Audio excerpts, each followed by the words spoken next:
As Kratz would say, 2 more sleeps until opening day for the rest of Major League Baseball. 28 other teams getting ready to go. And Foul Territory is going to be in Cincinnati. So we have a fancy schmancy board. If you're listening later on, I'll read it out for you. Foul Territory opening day road trip right after the show. Heading out to Cincinnati. We'll be at Great American Ballpark, inside the ballpark, on the field, as long as it's not pouring on us. We'll be there 11 a.m. to 1 p.m. Eastern time for the show live.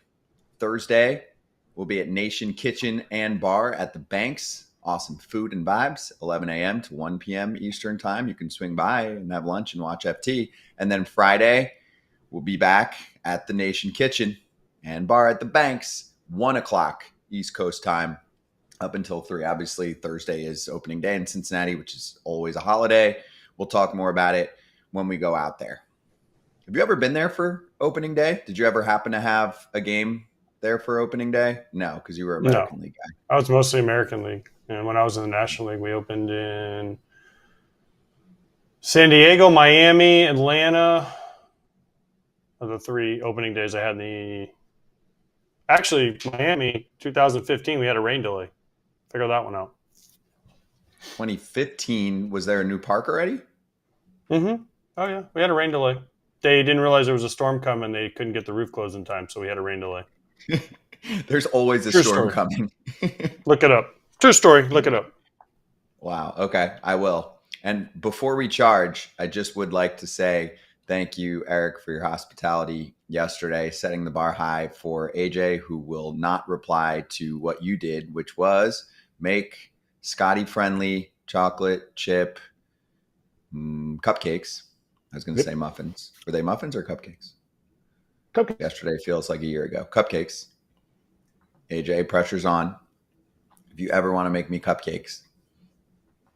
Sure. I'm making with dairy and cheese and all kinds of stuff. Gluten. So he never comes back. Yeah, exactly. It's been nice. Or I never leave. Wait, I'll never leave. Well, you'll leave, just not upright. I don't know. Right, exactly. I'll leave. I just won't be in one piece. All right, let's try and do some biz here. Let's charge.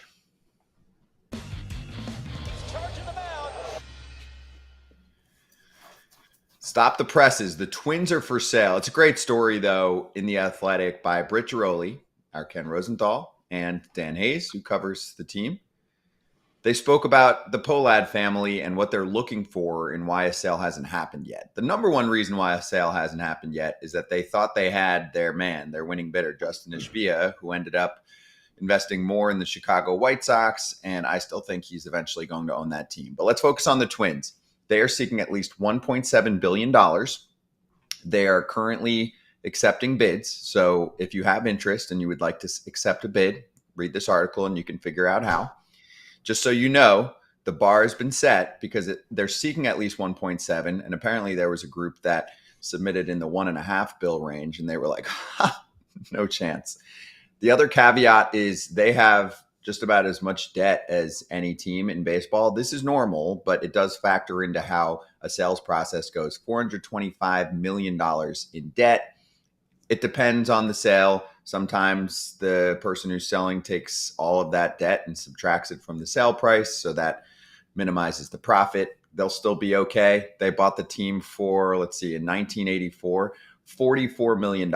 So even if they did a deal for $1.5 billion, let's do some quick math here, they would still be making a cool, $1 bill-ish range on that sale. And I know it was a long time ago, but even if they said, we'll take the 425 all to ourselves, that is the story. The one other part that I found super interesting here, AJ, and then jump in since you played for this team, is that Joe Pohlad reportedly wants to still be involved and potentially even control the team. That seems to be a factor here with some of these families who disagree on a sales process. And I'm reading this in the article and I'm like, he wants to still control the team as in he doesn't want them to sell, or he wants to be part of the next group? Because the next group's going to be like, get the heck out of here. But what did you take from that part? That he's crazy if he thinks that that's going to happen. You're selling the team. That means you go bye-bye. Bye-bye, Pohlads. Bye-bye. because you're making a profit. Well, then why sell? If you want to you are in control of the team and you're running it into the ground apparently. So I don't agree with this. Like, why would a new owner come in and say, "Oh yeah, by the way, we know that your family bought this forever. We feel so sorry for you. We're going to keep you on board." No, that's not what happens. New owners come in and they redo the whole thing. They start at the top and restructure everything, and that's what whoever buys this team should do. But yeah, it's just an insane request. But it doesn't surprise me, having played for the Bullheads and saw some of the things I saw before they got a new stadium. It's kind of where they're at. I think sometimes people with this kind of money, like talking billions and billions of dollars, I think they sometimes live in like an alternate universe, a metaverse, where you're like, yeah, you know what? It just came out. There's $425 million in debt on a team that hasn't been able to produce good teams in the last few years. What would make that be awesome on your resume for us to keep you around? Like, you've not done great with it financially or winning championships. So when you had good players, you got rid of them. Like, to me, it's just get your money, go do something else. Whatever you got weird hobbies, go collect art or something like that.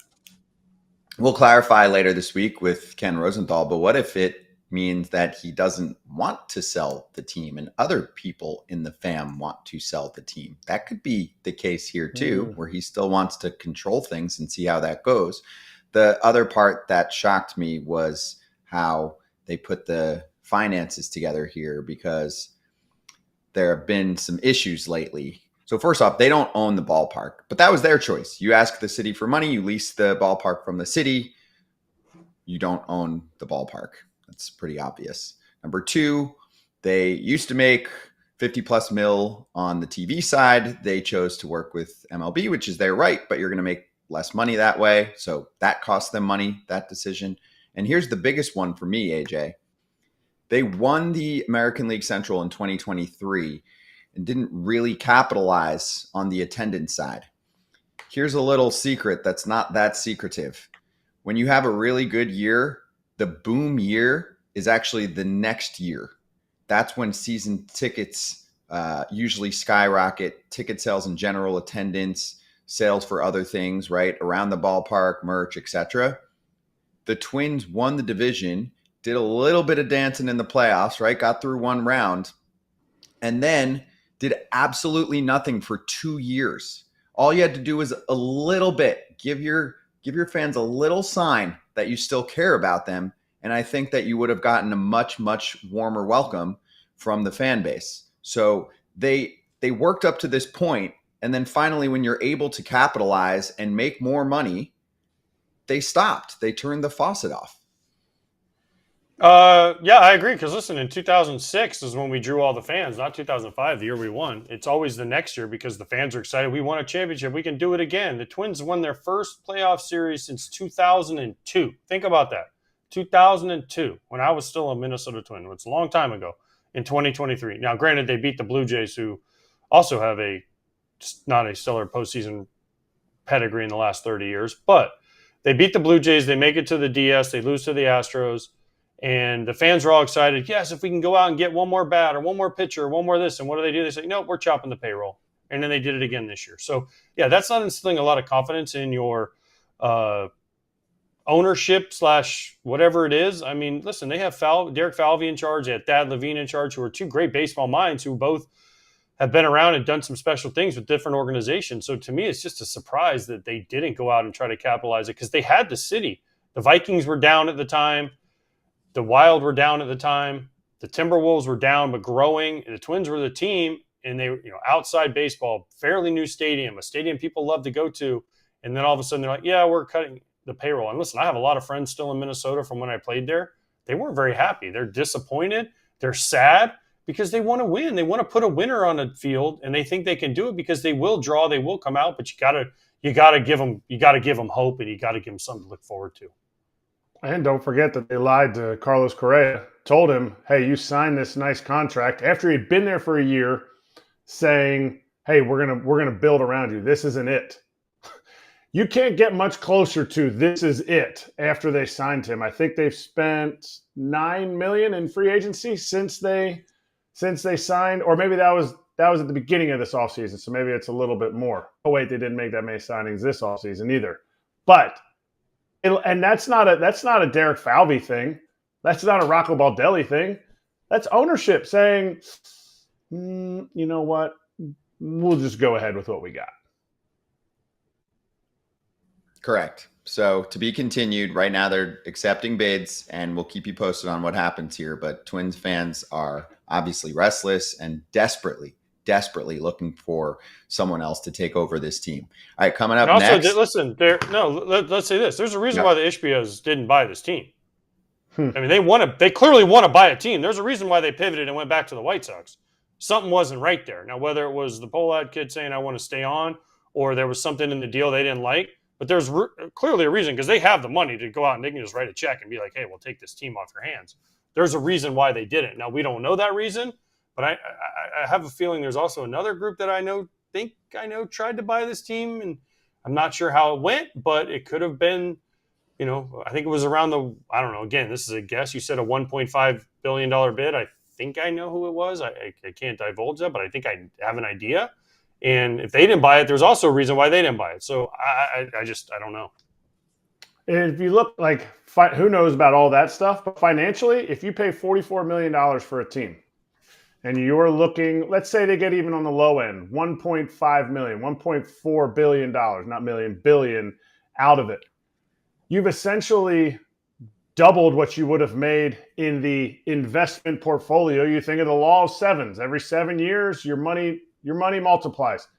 You doubled that. So you've already extended how much you would have made. And to me, if you would have put a little bit of that future sale money into it, you would be able to sell the team for a lot more. It would be a desirable thing. And you would have actually liked the investment that you have and not feel like, you know what, I don't have any interest in it. Time to get out. I also think maybe Ishbia really wanted the White Sox. Could have been a leverage play. I don't know. Maybe one day he'll talk about it. I mean, they are White Sox fans. Ishbias are White Sox fans. I mean, I think that's what I'm saying. Right? So maybe they're from Chicago. They're White Sox people. Yeah, that was a bargaining chip. Maybe, just throwing it out there. Yeah. Anyway, let's get to Jeff Passan from ESPN joining us on Foul Territory for the first time. Be right back.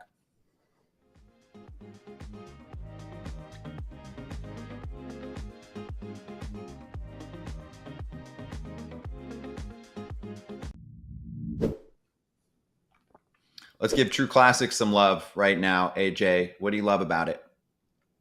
Oh, the fit, the feel, all of it. It's good stuff. It's nice enough to wear. Like I said before, you can wear it under a suit. You can wear it to a nice dinner, or you can wear it to work out in. It's versatile. It fits well, and it doesn't make me look like Scott. Excuse me? No, it does not change your face, but it can kind of change the way your body fits into clothing in a good way. Often you've got, that clothing that you'll get, and it's just like a square. This is fitted, but doesn't overdo it, especially the midriff at the belly. So it's got just the perfect fit going for you, a little tailor fit action. That's why they've been so successful. So make sure you check it out. Best-selling t-shirts, hoodies, jeans. You've got free shipping for everything. All orders, 100% perfect fit guarantee, easy returns. Go for it right now.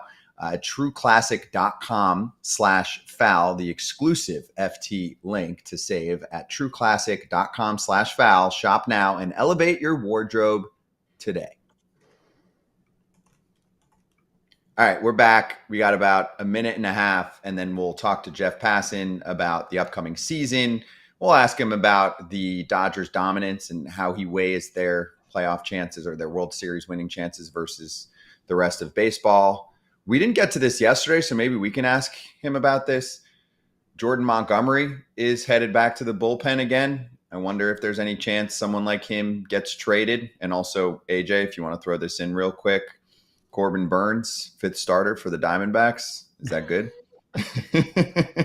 Well, didn't Torey Lovullo say he messed up the schedule and that's why he couldn't start until the 5th game? He it was like a weird excuse that Torey threw out there. He's like, I messed up the schedule. Like, again, you can move the schedule around to make it. It's not like if you skip a day here and there in spring training, it's the end of the world. I mean, as soon as you looked at it, you should have said like, oh wait, I got Zach Gallen, but then I don't have Burns till the 5th game. It was a weird excuse, but yeah, I think they're going to be okay anyway. But the NL is lit. What Kratz? Oh no, I was just going to say he really went in a lengthy explanation of like before I learned the guy, how routine oriented he is. It was like a minute and a half. It's worth listening, and then you end it, and you're like, I don't even know what he said. Well, how about this? Next break or one after that, coming up soon for the YouTube crowd, we'll actually play the whole soundbite. So we'll be right back with Passan.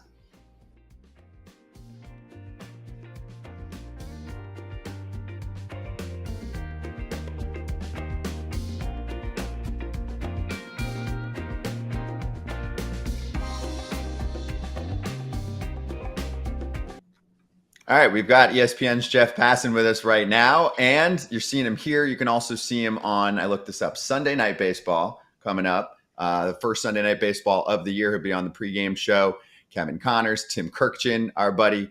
So make sure you check him out there. I believe that's Braves Dodgers. Do I have that right, Jeff? Padres. Braves Padres? Thank you. Yeah, AJ, thank you for saving me. We're at that point in spring training now, guys, where I don't know what day it is anymore. So all I know is I'm going to be at Yankee Stadium on opening day, and the Yankees and Brewers are playing. That's like laser focus on that right now. I don't even know. Like, is it Tuesday?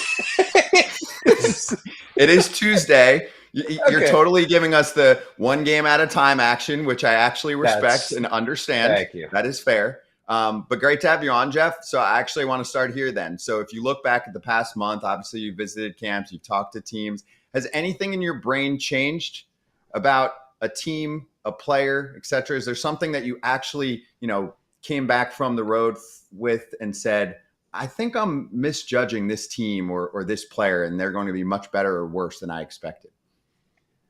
It's hard when you go and talk to guys because this time of year, everyone is so optimistic and they want to believe the best versions of themselves are going to be out there. They want to believe that they're going to stay healthy all season. But I think a good example of that is, like, you see the Kansas City on my shirt right here. And for the majority of spring training, I was thinking, you know what, I'm going to pick the Royals to win the American League Central. And the last stop I made on my spring training tour was in Lakeland, Florida, earlier this week. And just seeing the amount of pitching that the Detroit Tigers have, guys, like, it's overwhelming. It is exceptional. That Cater Montero, a guy who started a playoff game for them and was integral in their run last year, going 31-11 down the stretch and making the postseason, he's not even making the team. And in that they can add a guy like Jackson Jobe, who has frontline potential, to a rotation that already includes the American League Cy Young winner and Tarek Skubal, Jack Flaherty on top of that. Casey Mize has looked fantastic this spring. We're not even talking about Alex Cobb yet, who they signed this offseason. And the biggest part of it with the Tigers, to me, is that with Chris Fetter and Robin Lund as their pitching coaches and AJ Hinch pulling the strings as manager, like, they deploy their pitchers maybe better than any other organization out there. And so I wound up picking the Tigers to win the Central, and people in Kansas City are not very happy with me right now. Jeff, first of all, we're doing power rankings today. I don't have the Tigers in my top 10, so now I'm going to have to change them real quick because I hate doing power rankings. I think they're kind of dumb, but that's my opinion. The worst. This is where ball players and reporters find common ground. Sometimes there are things that we're going to argue about. We both agree power rankings suck. So thank you for that, AJ. I appreciate it. You're welcome. And by the way, the Dodgers are going to be number one until they lose somewhere in the playoffs. Okay, so I'm just going to say Dodgers won. There's a giant step down to the field with just because. But we don't need to talk about it. By the way, I know it's Atlanta and San Diego because you get to follow my game on Saturday night, so you can do the game on Sunday to follow up, the Fox coverage. That's why I knew what game you were doing. But I want to know this. Besides the Tigers and the Dodgers, obviously, is there another team that no one's talking about that just jumped out there and you're like, wow, this team could be good? Because I think the A's can be better than what people are saying. I know they have a different division, but I feel like the A's, for some reason, we were at their camp. I know Kratz very well. Just talking to their guys, there's a different feeling than I've ever gotten from the For A's for a sure. long time. Yeah, and I think the A's are going to take a step forward for sure. I don't know if you've gotten to see Nick Kurtz at all. He's not breaking with the club, but I think the second he gets there, he's going to be like an all-star caliber first base bat. Like he's really, really good. So the A's are on the upswing. Teams that didn't make the playoffs last year, I have the Rangers winning the American League pennant. Now, I understand they won the World Series a couple of years ago, so this isn't exactly going out on a limb, but there was just so much regression last year from guys, and I think the regression is going to be in the positive for him this season. And Jacob deGrom coming back, we're not going to get 200 innings out of him necessarily, but I still think that the stuff is there. And the mindset now, it's a little bit different. I think he recognizes like pushing your body to the absolute extreme to try and get everything you can out of your arm is not necessarily a path to good health. And at this point in his career, he's in his mid-30s.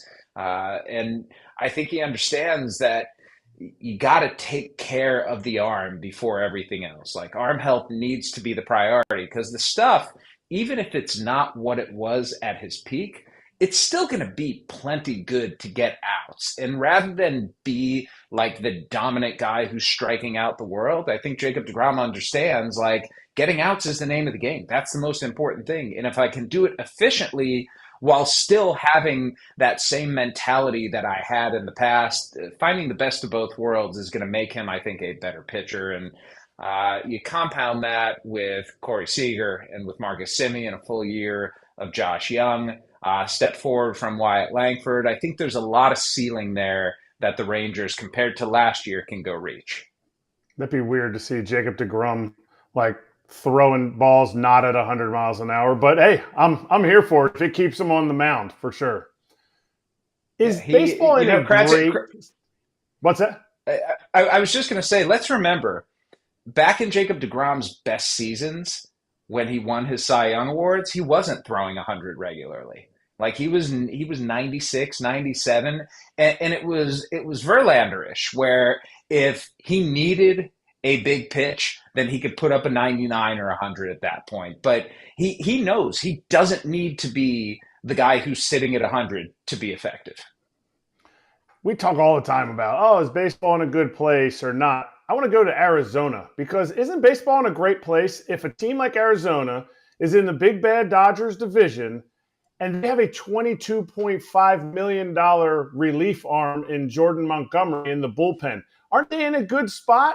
But also, isn't baseball in a good spot if a team like that can spend like that? I think that's as much, a boon to Ken Kendrick, their owner, as anything. There are plenty of teams in that sort of middle band of revenues, and the Diamondbacks just happen to have an owner who's willing to go out and spend. And I appreciate that very much. I appreciate the fact that the Diamondbacks could have brought back more or less guys, the same team that they had last year when they had the best offense in Major League Baseball and, some bad relief pitching earlier in the year and down the stretch, just some bad luck ended up keeping them out of the postseason. Because we saw it the year before when they made the World Series run, not only did they beat the Dodgers in the playoffs, they swept the Dodgers. It was the greatest domination of this incarnation of the Los Angeles Dodgers that I think we have seen. And so we know that the Diamondbacks have the ability to go out there and win a championship. And when you have an owner who's willing to support that, when you have a general manager in Mike Hazen who's done a fantastic job of both putting together a homegrown core but supplementing it with free agents and via trades, you end up with a good team. And listen, I suppose having a $22.5 million relief arm who didn't make the rotation is a good problem to have, but it also gives them a potential chip. I understand that they're going to want teams to eat some of the money in Jordan Montgomery's contract. That's a reasonable thing to ask, but I anticipate him getting moved at some point. I think the Diamondbacks are going to be strategic about it, though, and they're going to wait until the team is desperate, and that desperation is going to wind up with whoever it is trading for him taking the most money. Desperation sounds like the Yankees to me. I'm just saying they've lost Garrett Cole. Jordan Montgomery's been there. Not saying it's going to happen, but it would be interesting. The Diamondbacks division. You mentioned the Diamondbacks were the last team to beat the Dodgers in the postseason. They handed it to them. Are the Dodgers bad for baseball with what they've done? And everyone's complaining, the Dodgers, this, including Hal Steinbrenner of the Yankees. The Yankees are worth still way more than what the Dodgers are worth, and he's just like, boo-hoo, I need, he's out panhandling for money. I need money to do this and do that. But are the Dodgers bad? Because I love what the Dodgers do. Because you know what they're doing? They're reinvesting in what they got. The amount of money they made with Shohei, the amount of money they spend on Shohei right now, and people are like, it's deferred. Great. I mean, the fact that they were able to get that done is even great. Is unbelievable to me that hey, great, you guys did it. So are the Dodgers bad or good for baseball? I think they're good for baseball, but I tend with good or bad questions to wind up somewhere in the middle. And part of that is because I feel like those words can get twisted a little bit. Here's my perspective on the Dodgers. I think they're exceptional at just about everything they do. And that's the lens through which I view that organization. Shohei Ohtani, AJ, was in Los Angeles, or at least the Los Angeles sort of metropolitan area, for 6 years. And the Los Angeles Angels had no idea how to leverage him into something bigger, right? Business-wise, on the field, they never surrounded him with a winning team, and he was always just sort of on his own island there. What the Dodgers did was they saw this business opportunity, and they went and they maximized it.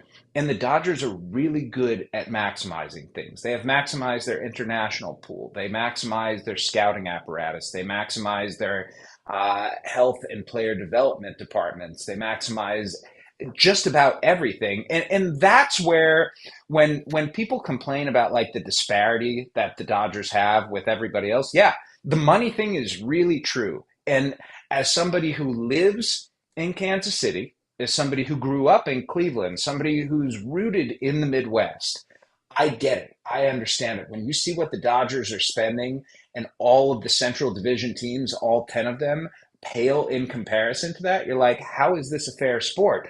But the rejoinder to that is because everyone agreed to this system.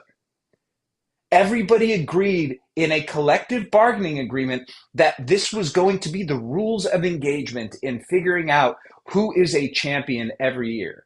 And until the Dodgers are operating outside the parameters of those rules, I have a difficult time sitting here and saying that they're bad or that they're evil or that they're problematic, because everybody was on board with this system that they simply are better at leveraging than the rest of the teams out there. And they have help with the money. You cannot discount that, guys. It matters and it plays and it works. But we have seen organizations that have lots of money, that spend on payroll, that do these things and don't have the success of the Dodgers. So I think simultaneously we should acknowledge that the Dodgers do have an advantage because of money, but not discount the fact that they are better at just about everything than everyone else. And that's where you end up with this super team, when you have a team that has those advantages and knows how to use them better. With all that being said, how hard are owners going to push for this salary cap? We already technically have a soft salary cap, but how hard are they going to push this time around? Remains to be seen. As somebody who enjoys watching baseball, Kratzy, like watching the game on the field, I hope they don't push for it, because if they do push for it, we're not going to see baseball. Like that's what this comes down to. And it's going to be a real window, I think, into Major League Baseball and into its owners and into the league's priorities and visions for the future, just how hard they lean into the idea that a salary cap is a must-have this time around. If they do, that means that they are prepared to shut down the sport. Because, look, unless something miraculous happens, MLB is going to lock out the players in early December of 2026. Like, that's just, Rob Manfred telegraphed it already. It's part of their playbook. It's part of what they use. It's trying to get leverage. Like, I get it, because those months, during the off season, you're not missing games, but this has a chance to be a lot darker and a lot worse than 4 years ago when we saw this same thing happening, barreling toward opening day and wondering, are we going to have baseball? And I just wonder, and I look forward to asking owners this going forward. I feel like there's positive momentum in the game right now. I feel like baseball is in a pretty good place. The pitch clock worked. ABS challenge is probably coming next year, and I really liked it this spring. You have stars up and down the sport, led by the guy who is the most recognizable baseball player in at least a quarter century. And if we're taking Shohei Ohtani, what do we go back to? Ken Griffey Jr., like in his prime? Probably so. And beyond that, the amount of young talent in the game is great. You have all these good things going for you. Is it worth it? That's the question that they need to ask themselves. And that's the question that fans need to ask as well. Is it worth it to take a great era of Major League Baseball that we are in the midst of right now and absolutely torpedo it in pursuit of financial gains? There is sanity, guys, to be found in negotiation and in a non-capped system. I'm just curious if Major League Baseball owners are going to agree with that sentiment. Good luck. By the way, when you were talking, your cadence and your rhythmic cadence was Tim Kirchin. I'm like, wow, he's been around Tim way too long. Just the way you were talking and the way the words were coming out was pretty amazing. So I don't know if that's a good or a bad thing, depending on how you look at it. No, dude. I think that it's is awesome. that's the highest compliment imaginable. I need my voice to crack a little more, but aside from that, yeah. But just the way you were talking, it was great. So I love what you just said. Thank you. That was a great answer about the salary cap, and I agree because it could get really ugly, and it's a bad time for it to happen. It's never a good time. But also, we had Andrew Miller on yesterday who said, look, all these other leagues have caps, and there's been lockouts and strikes and everything in all these other leagues with caps too. So it doesn't really do anything. But my question, forget all that. Let's talk about something even worse than the cap that's coming. Because I'm talking about this year, okay? There's 2 teams that are playing in minor league baseball parks. Two Major League Baseball teams are playing in minor league parks. And the pictures of the Rays taking Steinbrenner Field into the Rays, the new Rays home. And then we haven't even really seen pictures of Sacramento yet.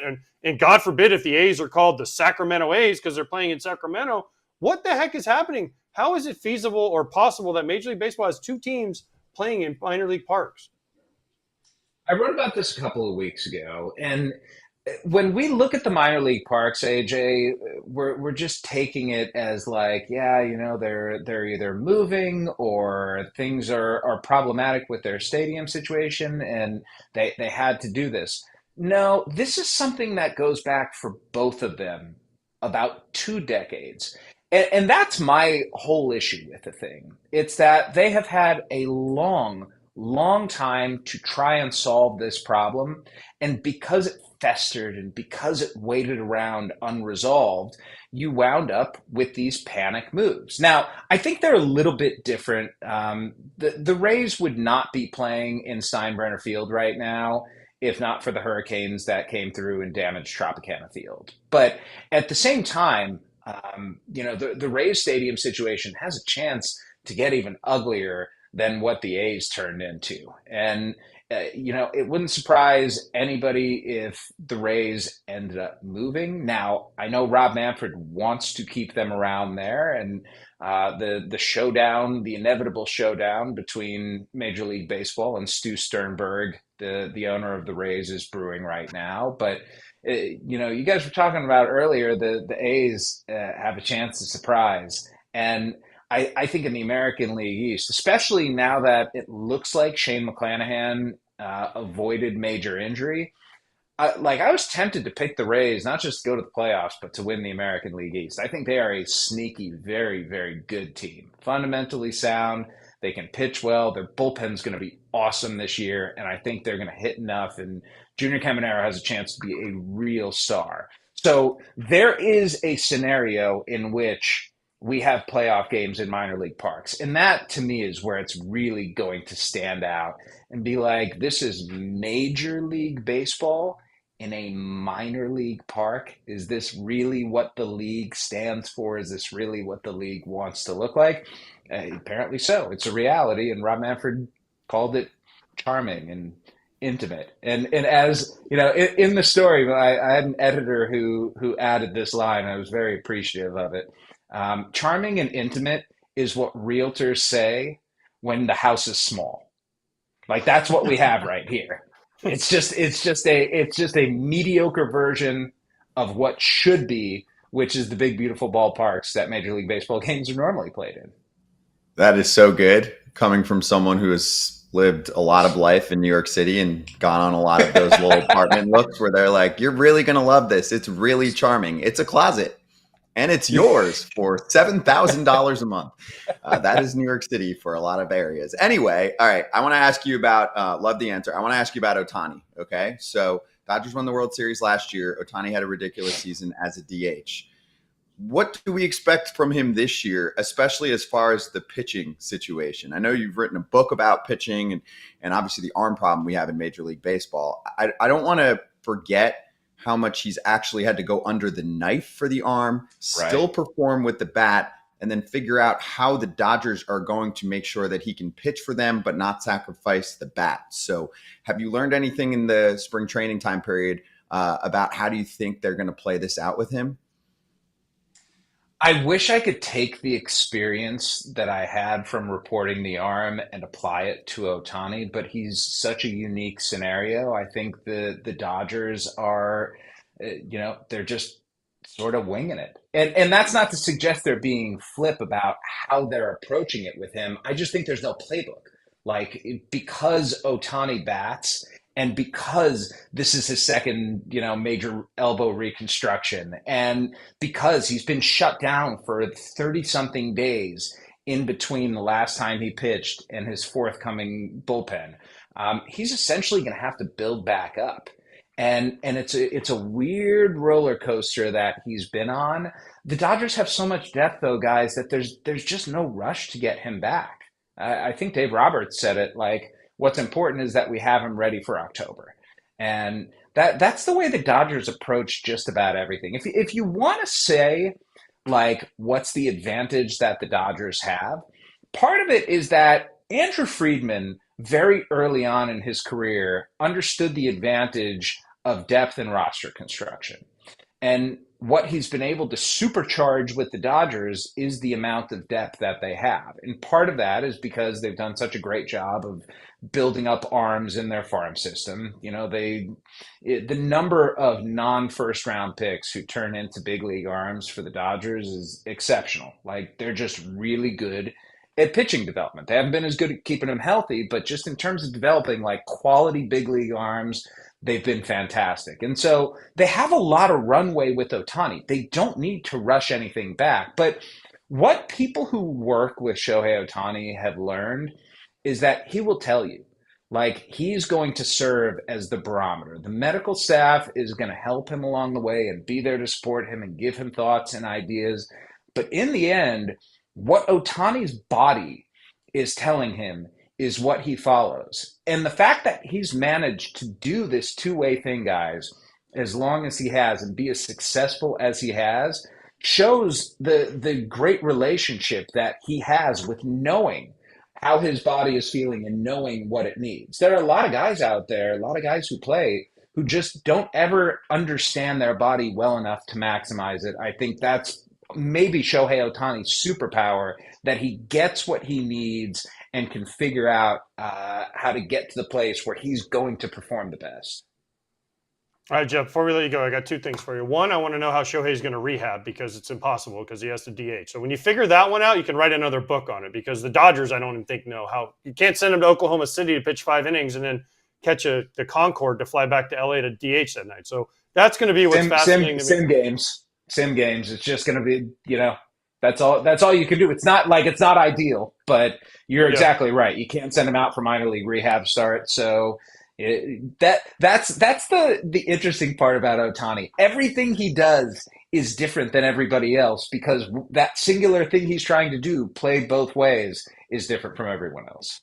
And then last thing before we let you go, I can tell how much you love baseball. I'm super happy you didn't leave for basketball. So thank you for sticking around for baseball, because we need more people like you to talk about the sport the way you talk about it. So thank you for sticking around and, trudging it out with boring old baseball. So thanks, Jeff. That's very kind of you to say, Jay. I appreciate it. And as I said the day that the decision was made, baseball's better anyway. Yes. Yes. Thank you. Agreed. Perfect way to end. Well, Jeff, thanks for hopping on, man. Good to see you. Appreciate the time. Thank you, boys, and happy opening day to you guys and everyone else. Can't wait to see you out at the Kratz ballpark. wants to say "Go Eagles" before you leave. I'm just saying he wants to say "Fly Eagles, fly." Oof. I don't know. He won't say it. He's scared, but just saying. I was going to say, am I allowed to give the finger on foul territory? Because if so, you're going to bring it right out in me. It's okay. It's okay. It's just another championship for Philly, but KC's got a lot of them. Okay, we're doing okay. Yeah, exactly. Yeah, life is good. Thank you, Jeff. And no, unfortunately, we're on TV too, so we can't do it. Trust me, AJ's very frustrated about it every day. He gives me the finger right after the show. Thanks, Jeff. Good to see you. Take it easy, fellas. You too. Catch him on opening day coverage with ESPN and also this weekend for the first Sunday Night Baseball.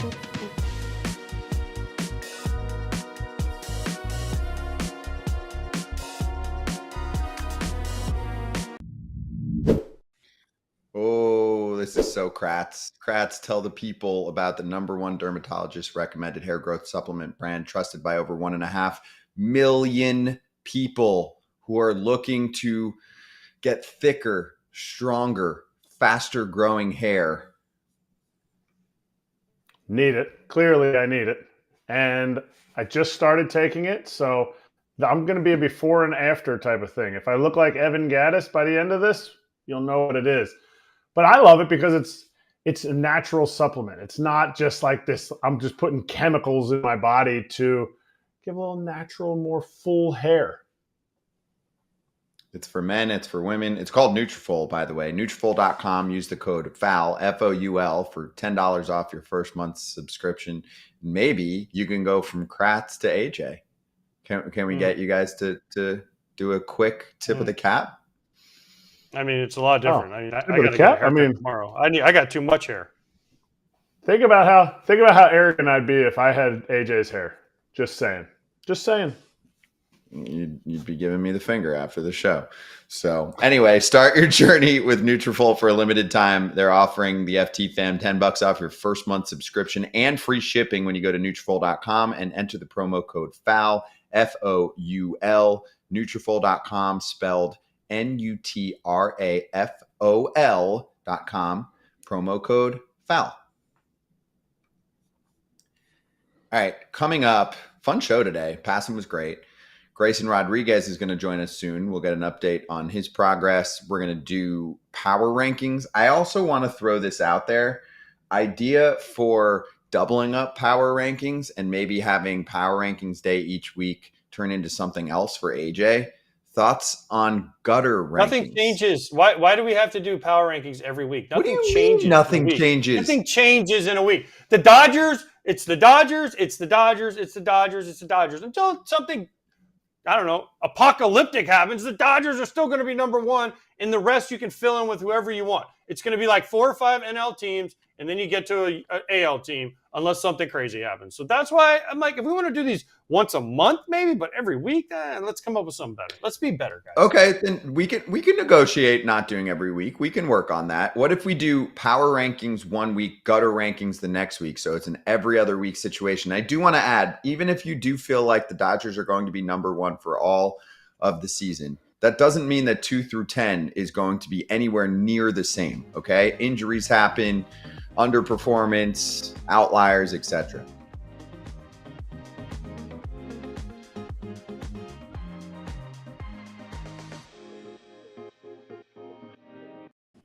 All right, we've got our guy, Grayson Rodriguez, joining us right now of the Baltimore Orioles. Grayson, good to see you, dude. I know you're probably frustrated. Let's knock this out right off the jump. Give us the good update. When you coming back? Yeah, so I mean, throwing a pin here in the next few days. Going to really start the ramp up. I think for me, basically, spring training starts over. So kind of getting a fresh start with that, and hopefully we don't miss too much time. But got to make sure I'm healthy and ready to get back out there and make starts. What happened? What happened? I mean, I know besides the fact you wouldn't throw against me, is that what happened? Is that Kratz and I came to camp, and then you're like, man, I got to have some excuse to why I can't let him hit a dinger off me? Don't No, take that. if I would have faced you and Kratz, oof, my confidence would have been real high. But no, I mean, I've had something I've been dealing with for the last 3 or 4 years. It kind of flared up on me. So, like I said, the tricep flared up a little bit, had a little bit of tendonitis in the tricep. So we had to make sure that kind of calmed down and make sure it didn't get a lot worse.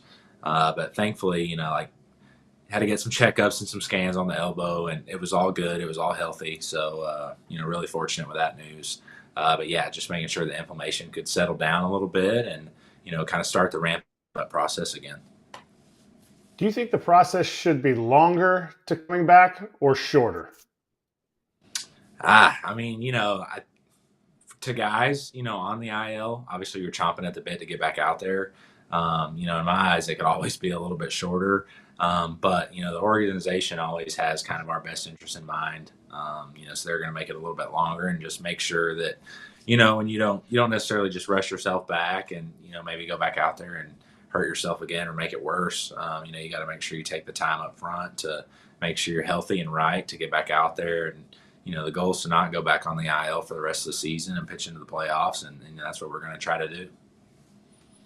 Are you in Baltimore or Sarasota? Because some teams have a policy where if you're injured, you have to go to the spring training site. And some teams are like, oh, no, you can hang out with the big league team and do stuff in Baltimore. Yeah. So, right now I'm in Toronto.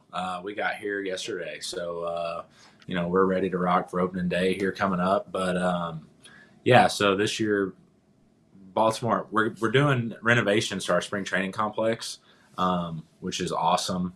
We're going to start the new development of a performance center or whatever. But I think big league rehab guys will be in Baltimore this year for sure. Do you think that teams definitely know how to rehab you? Because we see rashes of injuries.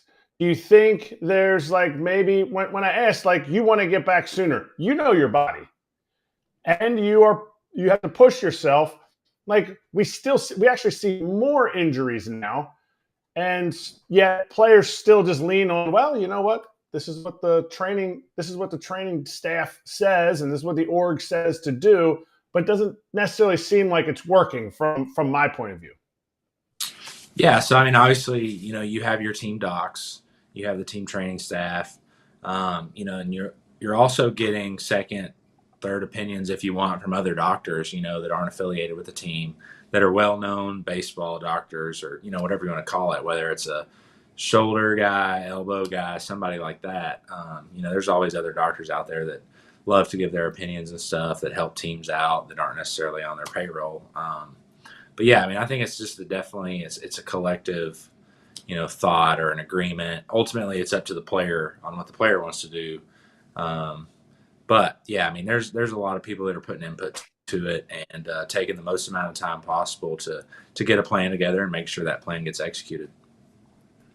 Grayson, by the way, how's the Rogers Center Hotel? You guys stay at the Rogers Center Hotel out there in center field? Do you have a view of the stadium? We used to stay there. It was good and bad. It was like being in Vegas. You never left the hotel. You'd walk from the hotel to the stadium, then you walk up and you'd open the curtains and you're like, man, I'm still in the baseball field. I need to get away. So I'm assuming you guys don't stay there anymore. I'm assuming you guys are probably, out in the rich part of town, which is not, where Kratz used to live out in, the rich part of town. But what do you guys do for those 2 days? What do you do? Do you guys have a workout? Do you guys throw bullpens?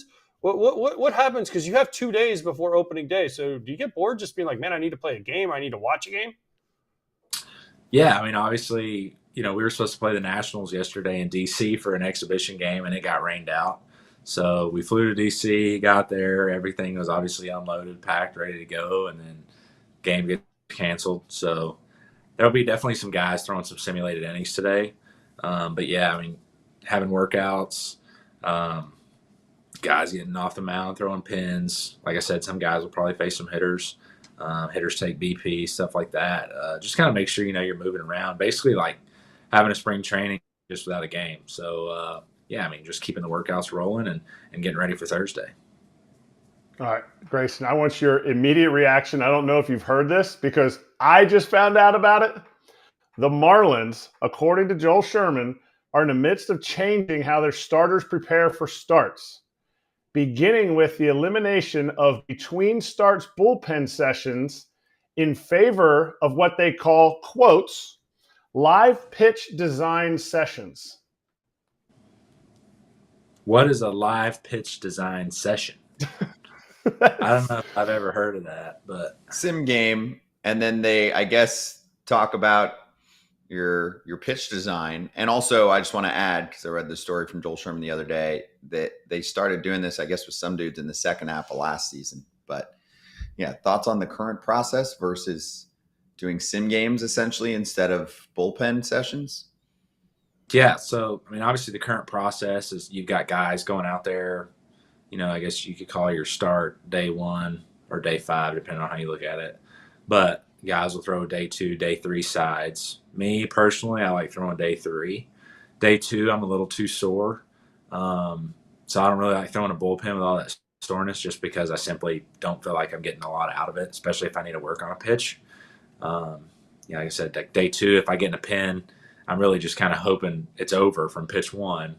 Rather, if I throw a pin on day 3, I feel a little bit better, can actually work on stuff that I need to work on. But then, like I said, you have some guys, I'm not going to say any names, but one of the best pitchers in the American League last year that was with us, that's no longer with us, didn't throw bullpens between starts. And, I mean, obviously you saw the numbers that he put up, how great of a season he had. That was also pretty eye-opening to see somebody not throw pins in between starts. But yeah, I think a lot of guys are totally different. I think it's all kind of dependent on the pitcher. But yeah, I mean, there's obviously a lot of really good starters in the game that do a lot of different things in between their starts. Do you feel like it's overrated? Like you said, you switched from day 2 to day 3. Do you feel like it's not necessary? Do you feel like you're doing it because everybody else does it, or your pitching coach is like, yeah, we need you to do it? So honestly, our pitching coach, Drew French, who's now in his second year with us, he's been phenomenal about that. I mean, he doesn't necessarily have something that's, that needs to be done. I think, he's a big advocate of listening to your body. So, maybe you are a little bit more sore after a start, and you don't want to throw a pin. He's cool with that. You can get off the mound and throw like a touch, which would be 7 to 10 pitches. You could even do something on day 4, like the day before you go back out and start. So I think that's been really good for us. Obviously, having somebody like him who's been around the game a little bit, had the chance to work with some veteran guys, and yeah, I mean, really just kind of listening to us instead of him sitting there holding a clipboard, making sure we check all these boxes from some plan that was made 20 years ago. But yeah, I mean, it's really, really nice having him just because he kind of lets us come up with our own plan. That's nice. He's realizing that you are people and not just machines or printing on a paper. How about Kobe Mayo? Did you see what he said when he got sent down? Did you agree with it? Did you hear the guys talking to him about his comments, which he then came back and apologized for? Yeah, so I mean, I didn't really know I guess anything he had said whenever it happened. I mean, I know he got option and stuff, but I mean, it's kind of a tough spot because obviously you're trying to make the club, and when you don't, it's very disappointing. It happened to me in 2023. I felt like I was supposed to break with the team, had the worst spring training of my life. Just couldn't get, I just didn't have my stuff. Changeup wasn't working right. That's my best secondary pitch. And, that spring training, I just wasn't ready for the big leagues. And then I got optioned. And I mean, yeah, it's crushing. I mean, it's a mix of emotions. I mean, you're mad, you're sad. I mean, it's all kinds of crazy stuff. So yeah, I mean, obviously guys might not be in their best state of mind, I guess, after you get optioned because you are upset. But like I said, I mean, really, I've been in his shoes, so I can see, exactly what he might be feeling. Now, if I agree with it, I mean, whatever. I mean, yeah, you need to maybe handle it I don't know. There's just a lot of different ways you could go with it. But, yeah, I mean, definitely he had the right to be upset after getting optioned. But Like I said, all you can do is put your head down and go to work, whether that's AAA, the big leagues, AA. I mean, you can't control the roster moves and stuff. That's up to the organization. So all that you can do is control, the effort that you're putting on the field and showing up on time and being a good teammate. Listen, I said this at the time, and I'll stand by my statement. I didn't have a problem with what he said. I get what he's saying. And if you actually dig into what he said, he was right. He's like, I'm in a no-win situation here. I dominated AAA last year. So if I go back there and I dominate again, they're like, well, he should have. And then God forbid he goes back and struggles a little bit. They're like, see, we told you weren't ready. So I get it. Now, again, you can't control what he said. He should have handled it a different way. But I actually kind of like what he said, and I agree with what he said. Now, was it the right way to handle it? Probably not. But he also was frustrated and you know how it is, Grayson. After you have a bad start, you have to wear those ugly orange uniforms, and the reporter comes up to you and says, Grayson, man, you looked fat in those orange uniforms. You had a bad start, and you're like, they're man. Not ugly. You're like, they're not ugly. You're jealous. You're jealous. We'll put that on the record right now. Hater. Hater. But you're like, man, F this, man. These uniforms, like Chris Sale took the knife and the scissors to the uniforms, right? Like, man, F this, man, but they catch you sometimes at bad times, and I'm sure he's frustrated. So, again, I had no problem with it. I hope you look great. I hope you don't look like a pumpkin in the orange uniforms. That's it. No, dude, I got to put those uniforms on for picture day, video board day, when they get all that content and stuff. So got to put on the orange pants. I like it. I think I'm a handsome guy in the first place, but with the orange uniforms on, it was cool. So some guys, obviously, it's just hard to get used to them because you come up through the minor leagues or the big leagues, and all you ever wear is white, gray pants. Guys, there's just a lot of guys out there that don't like change, but I love change. I mean, I love how the uniforms look.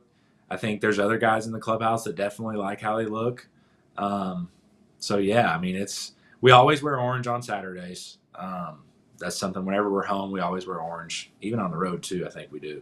But yeah, I like the orange uniforms. I think they're going to look good. I'm ready to see them out there on the field, and hopefully the fans like them as much as I do. There's a lot of get off my lawn type of people like AJ. So don't even. I love them. I think they're awesome. But one last thing, you guys just went on your first road trip.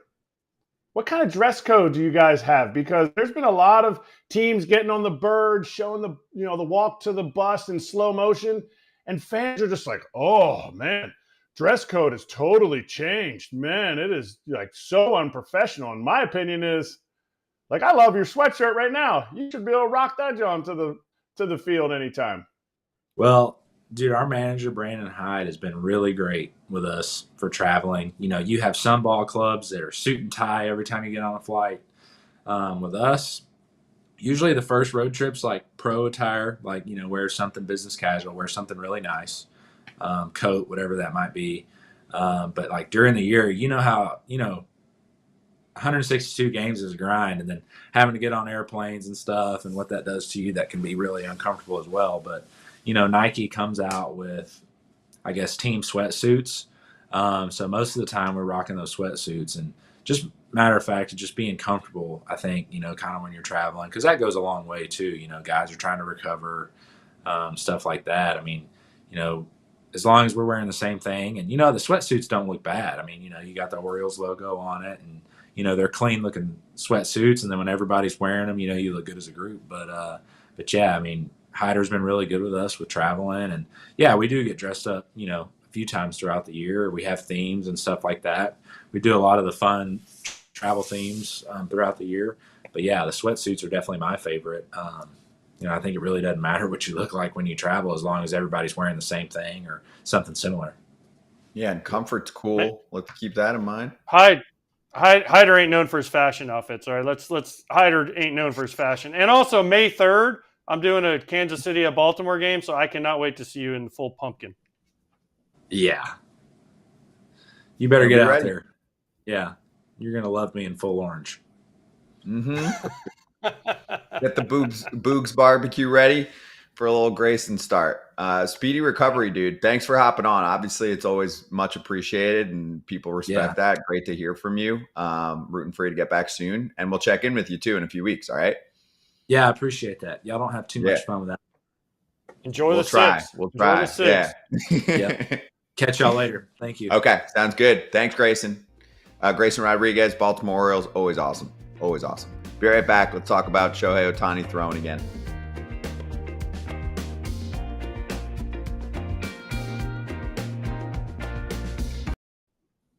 All right, we're going right to Torey Lovello talking about Corbin Burns starting game 5 instead of game, 1 or 2 for Arizona? Here he is. This was probably a technical error on my part. I'll take the responsibility for that. Corbin is a very routine-oriented player, and I've yet to understand that until recently. And he's got a process, and I respect that, and I blame myself for not getting to know him, how important the routine in the day by day, hour by hour, minute by minute, and second by second. He is elite in this space. And it took me a little time to figure that out. So when we stepped into a space where we had to make an adjustment that he wasn't going to start opening day, we had to recalibrate and get him on the right routine. And I respect that 100%. And it's just the way it lands, and that's kind of what we're going to do and work it backwards. So he's going to throw in a backfield game on our day off here and then get start number 1 in New York. In this case, it was like a perfect storm. And while I was taking my time, which I thought I was being the most responsible thing, I was throwing the rhythm off as to the time that we had on the backside of it. So that's where I blame myself. But I wanted to be thorough, and I wanted to watch and observe before I made some very, very crucial decisions. I wish, AJ, I was manager. I would have just been like, yeah, I watched his stuff this spring training. Looks like 5th starter stuff. No, you know what? He should have came out and said, you know what? I messed up, guys. I mean, it's kind of what he said. He just said it with a lot of words. No, he did, but he said it with a lot of words. He could have just been, you know what? I messed up, guys. But you know what? He's going to still pitch the 5th game. He's the best 5th starter in baseball. We move on. He's got the best 5th starter stuff. He doesn't throw bullpens in between starts, so it shouldn't be that big of a deal. His routine is his routine. And you know what? We still have some guy that I don't even know who he is named, Zach? What's he look like? Zach Gallen? Who is he? Never heard of him before. I don't even. He walks right by me. I don't even know who he is. So yeah, I mean, it's not like they have not many starting pitchers. I mean, Gallen, Rodriguez, Fott, right? Merrill Kelly, and then by the way, your 5th starter is Corbin Burns, who's halfway decent. Or maybe the Diamondbacks are just smarter than the rest of us, and they're like, we're going to put one of our best pitchers against the other team's 5th starter. Ha ha ha! Game in the system.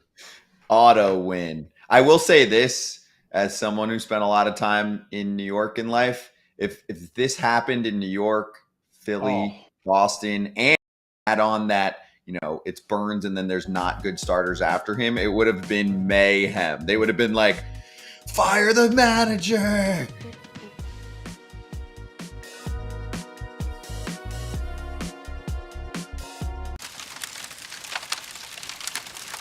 Hot corner, let's see.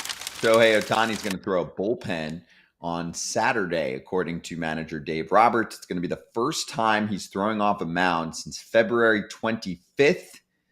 AJ, that was a month ago.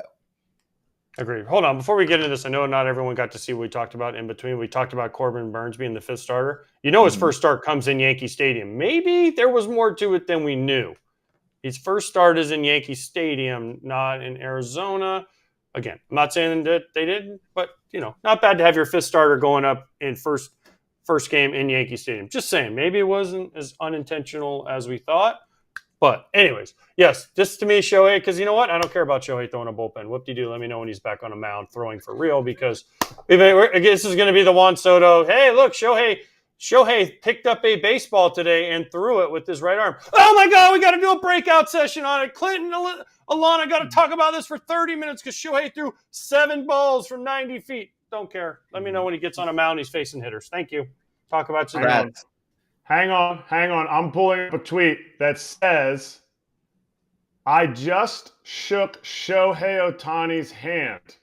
And that tweet was from AJ Pierzynski. So did I actually tweet that? I don't think I actually tweeted that. I said it, and then I said, who wants to buy my hand? Because I touched Shohei and Roki's hand at the same time. So, no, I didn't tweet that because, listen, Shohei was just like a normal folk. He was sitting there eating his bacon and eggs in his locker, smiling. Mookie's over there. I'm trying not to get sick from Mookie. It's just like a day before they left for Japan. So, then I see Roki, and Yamamoto was pitching that day. I mean, making the rounds with the lawn. You guys should try it. Shohei's still throwing. People need to make sure they don't freak out. He didn't not throw from February. He has still been throwing. He just hasn't gotten off the mound. It's progression that everybody takes. It's going to be difficult. We talked about it with Jeff Passan earlier. I don't know. AJ said it. He can't go to Oklahoma City and rehab. Position players, I don't think they necessarily need to rehab. A pitcher coming back from Tommy John surgery needs to rehab. Guys, check the schedule. The Marlins are sending some of our Renta people over to Dodger Stadium to face Shohei at 1:30. Oh, yeah, and Shohei's going to be a little tired from that. He's still going to DH that night. I don't envy that for the Dodgers staff at all because he can't go and rehab, and he has to build his pitch count up if he's actually going to be a starter. He is going to be a starter, you guys, with your conspiracy theories. He has to be a starter because that's the only way they can guarantee he's going to get in the game. Yeah. So he has to start. Like this whole conspiracy that he's going to be a closer, he has to be a starter because you can't bring him in the ninth inning and be like, hey, Shohei, I'm pitching 2 years. Go close out a game that could be meaningful. He has to be a starter because then you have to have somebody to piggyback him. Now, who do you pick to piggyback him? Snell, Yamamoto, Sasaki, May, Glasnow, Gonsolin. So many choices. Knack, Bobby Miller. Who do you pick to be the piggyback guy? Because someone's going to have to piggyback. That's the question. But you're going to have a starter piggyback him to get some length, unless you're going with a 6-man rotation, 7-man rotation. Ohtani's going to pitch. It'll probably not be until about halfway through the season. They are not expecting or needing 150 plus innings out of him. I think even 100 might be a stretch at this point. They'd like him to be in a good groove heading into the playoffs where then he can pitch and hit if it's all working out for him. What I did learn from this conversation is that we should do some type of segment with 80s music called When Will He Pitch? And keep doing Ohtani updates every time we get one morsel of an update about the situation. I actually genuinely am interested in this topic because of the uniqueness of it. I don't care about most rehab processes because you just want to know when the guy's coming back. So I want the timetable. But with this one, I am actually curious because you don't have a previous playbook. So we'll keep that in mind. We'll try to get to something that AJ's much more interested in. So let's do power rankings. Power rankings, yeah. I mean, come on. Next, we're going to talk about where Juan Soto will go again. I shook his hand. Where will Vladdy go? Be right back with power rankings. I'm like John Cena. You can't see me.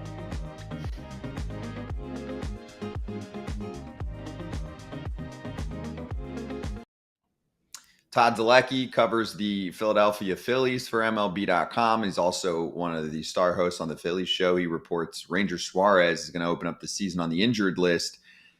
Dave Dombrowski said if things continue to progress, he would pitch sometime in April, but he needs to be built up again. You're talking 3 weeks or something at least. So that gives Taijuan Walker an opportunity to really resurrect his career. He was terrible last year and apparently looks better this spring. Kratz, what can you tell us about Ranger and Taijuan? I mean, Ranger spends a little bit of time on the IL every year, but beginning of his career, he was transitioning bullpen starter. They kind of started to do that with Christopher Sanchez. Now Christopher Sanchez has solidified himself. He should just be a starter. So I think it's difficult sometimes, and it doesn't sound like it's that big a deal, but the Dodgers have 10 starting rotation pieces. The Phillies, in a normal year, would have a ridiculous amount of depth, knowing that they have Taijuan Walker as their sixth starter. Well, this helps. He's going to slide into the fifth starter. The only thing I've heard and seen from his starts, and it will make Phillies fans super pissed, he looked good in spring training. He looked good. His velocity was up 2 to 3 miles per hour on average, which allowed his splitter to stay at the same velocity. So his fastball velocity is up, his splitter velocity stayed the same, and now instead of being like 2 miles an hour difference, they're like 4 to 5. So we'll see if he can resurrect his career. If not, he might not be a Philly at the end of April when Ranger comes back. And Philly fans obviously are going to get after him, but if he starts out strong, they will accept him and give him a big hug. But AJ, the first start or two is big, right? Like if the fifth start's not good for him, okay. But the first or second start, if he gets blown he's up, he's got to get off to a good start, especially with a team that's supposed to be competing for a World Series. He's got to get off to a good start because everyone, including Kratz, be like, get rid of this bum. Get rid of him. We're going to throw pizza at him and stuff. I mean, whatever they do in Philly. I don't even know what they do in Philly. Batteries, and snowballs at Santa. They definitely do that. Yeah, come on. Pizza? That doesn't make a dent. That was Boston. Sorry, that was Boston. They threw pizza in Boston. Sorry. All right. Well, I guess they're a little sweeter up there. All right, we'll be right back with AJ's power rankings and Kratz's and mine.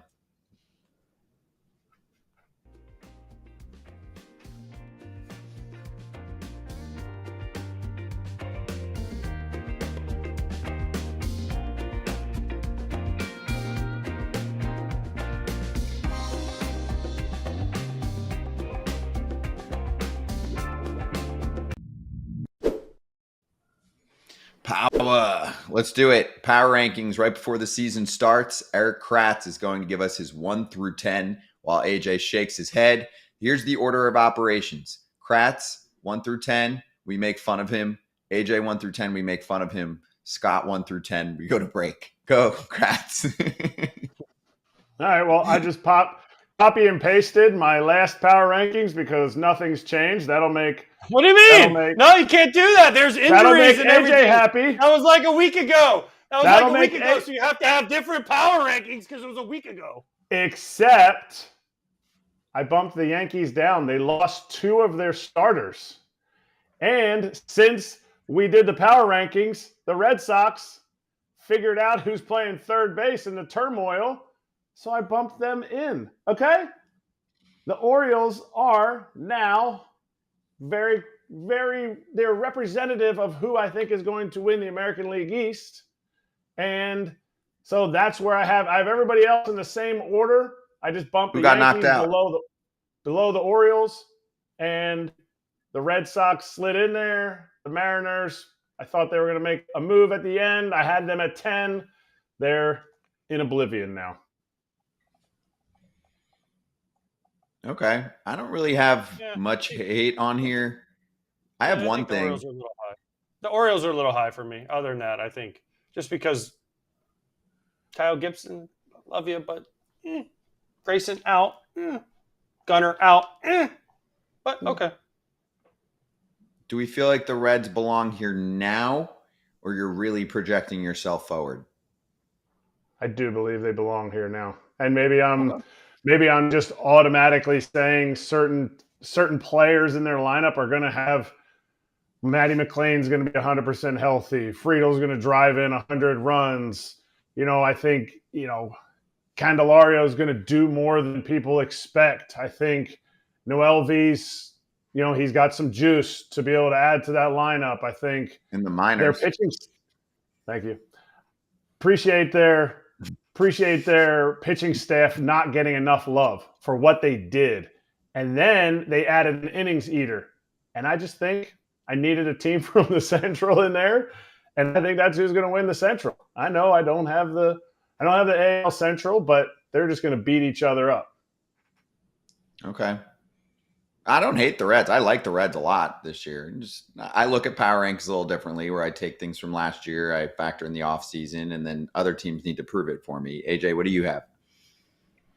All right. Well, we got similar lists a little bit. I changed mine though since. How could you?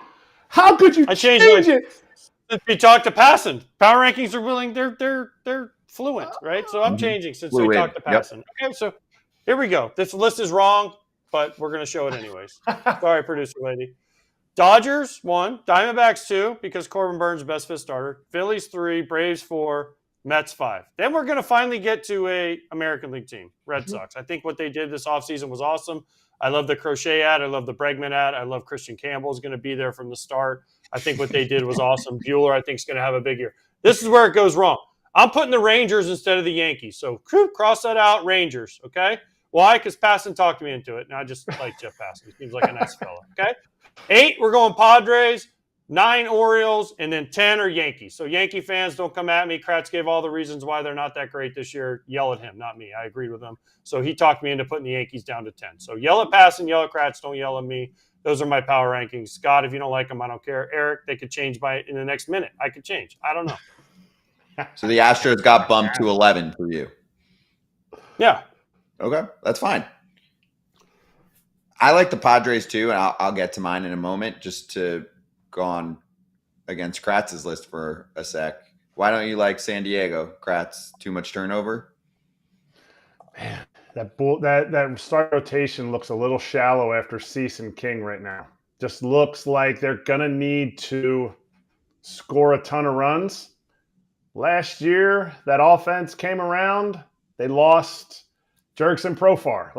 I just feel like you're not going to have – I think Merrill and Tatis are two guys who could really, do better, guys who are returning that could do better than they did last year. But everybody else, I feel like, is going to either regress or kind of stay the same. So that's why you needed to add. I feel like they just lost a little too much to put them in the top 10. I think they're going to be a playoff contending team the whole season, not a top 10.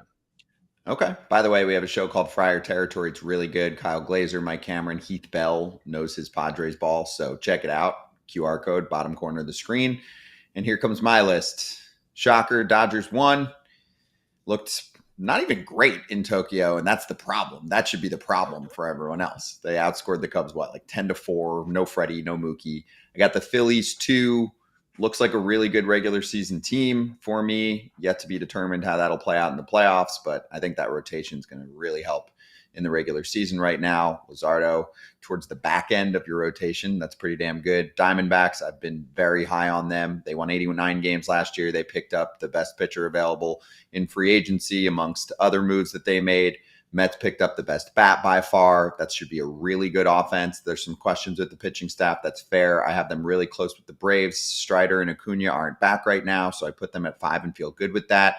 Notice that I have all National League teams 1 through 6, which is exactly how I felt last season looked. Felt like there were many more National League teams better than AL teams. Not much changed in the offseason to convince me otherwise. I think the Padres are still good. I thought they were 1 or 2 last year towards the end of the season, right? They were the closest team to beating the Dodgers, but they did lose people, so I dropped them down, but I still think they're going to be good.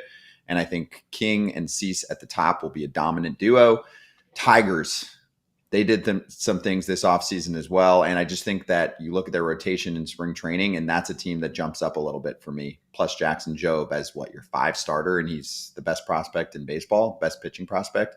Orioles snuck back into my list since we last did this at 8. That partially has to do with the Yankees dropping. I think the Orioles pick up some wins that they might not have had because I think the Yankees are a little worse. I'm still going to put the second place team in baseball from last year in my top 10. I don't feel great about them right now at 9. And then I like the Royals, guys. I think the Royals offense is going to be better, and I think their pitching's great. And I think they've done a lot over the last year and a half to improve themselves. So I put them in the 10 spot right now and think that they'll be a first or second place team in the American League Central. You want to make fun of me for a moment, or should we just stop this? Well, you have you have 2 AL Central teams before the Rangers. That's where my and the Red Sox. And the Red Sox. That's where my question comes in. You want to throw Rangers at me, okay, but let's remember they didn't make the playoffs last year. They already have 2 starting pitcher injuries that are pretty significant. So this is power rankings. Things change. They're fluid throughout the year. And Boston, I do like. I just want to see it on the field first. This was not a good team last year. So I just want to see it. I'm with you. I think they can very easily crack my top 10 next time. I just want to see, and this is why we do it every week or 2 or month. We'll figure that out. But for now, I'm going to go off some things that I saw last year.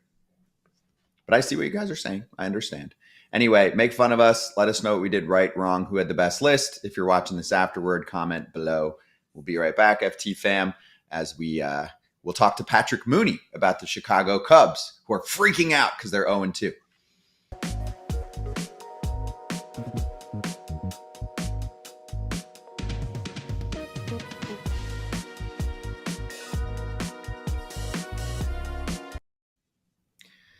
You see this little quote from Juan Soto.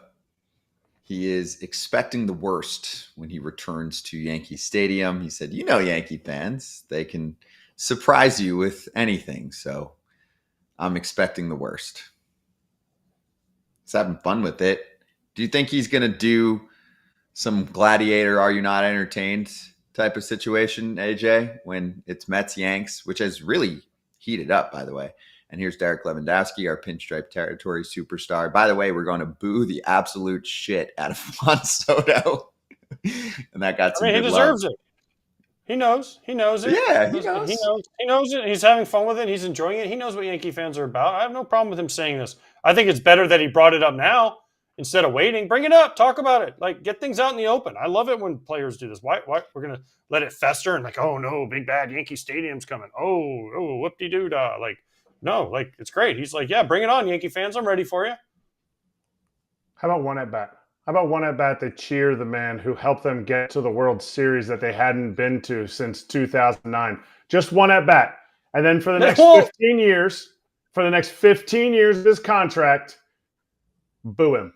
Boo him every single time. Jason Worth helped the Phillies win a World Series. Every time he came to Citizens Bank, they booed him. Celebrate that man one time, just one at bat, and then boo him the rest of the time.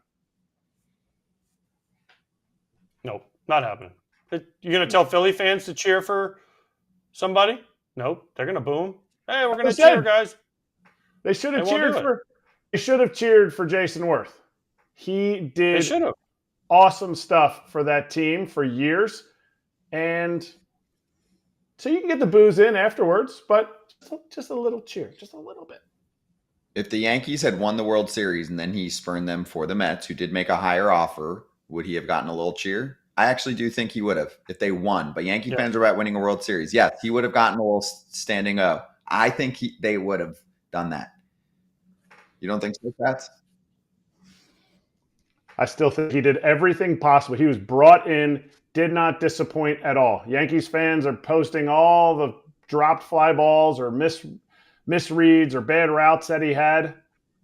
They could not have been more. That was a spot-on trade that worked out so well for the Yankees. They should cheer him just once. I'm not saying all the time, just once.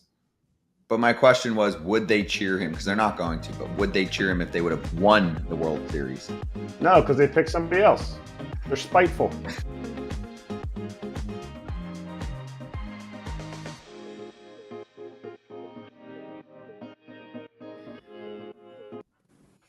It's got to suck to lose 2 games and then have to wait for a really long time. Let's talk about it right now. Patrick Mooney covers the Chicago Cubs for The Athletic and, of course, for Northside Territory. It's an awesome show. Check it out, him and Sahadev Sharma. Patrick, good to see you. And can you talk Cubs fans off the 0-2 ledge right now? What did you see that you liked and disliked from Tokyo?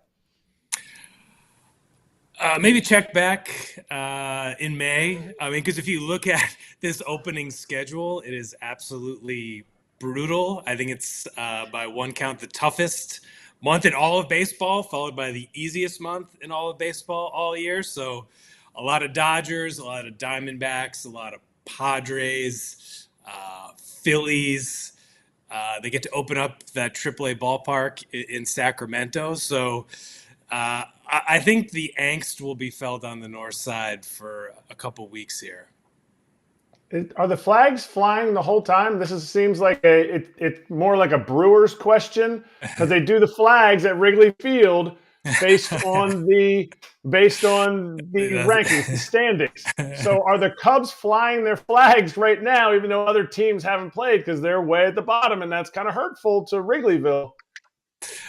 Yeah, that's a good question. I should have walked over to Wrigley and checked that. Yeah, the worst team in baseball. I don't think the flags are up just yet. It has been cold, windy here, but yeah, they've had to wear this for a while, and it'll be really interesting to see because Craig Counsell, before they left for Tokyo, said the hardest part is going to be when we get back to Arizona, particularly on the pitching side of like ramping up, shutting it back down. And you guys as catchers know like how hard and delicate this is for pitchers at this time of year in March. So I think it's going to be really interesting to watch to see like what kind of news comes out here once they get back into it against the Diamondbacks in Arizona.